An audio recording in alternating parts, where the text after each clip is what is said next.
Assalamualaikum warahmatomahi wabarakatuh. Wilujeng enjing patepang deui sareng simkuring Anisa Apriliani dina acara Warta Sunda ngeunaan tomat momotaro dibudidayakeun di Lembang. Tomat teh beda-beda tu rea rupana. Disagedeungeun, tomat nu ilahar dijual di pasar tradisional, kiwari aya tomat nu beda tea nyaeta tomat momotaro.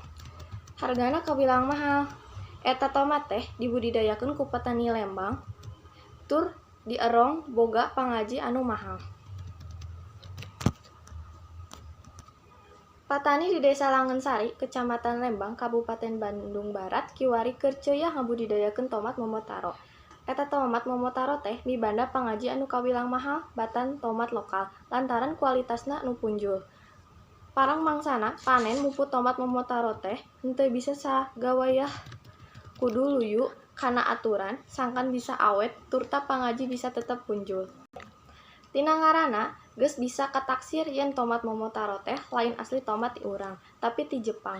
Tumuwuhna tomat momotaro kabilang langka di Indonesia lantaran kudu ngaluyukeun jeung hawa katut lingkungan di Indonesia. Pon kitu deui dina ngurusna leuwih bangga batan tomat nu ilahar aya di urang. Mantak moal aneh upama harga eta tomat teh kabilang mahal. Sakitu wae ti simkuring mugia bermanfaat. Wassalamualaikum warahmatullahi wabarakatuh.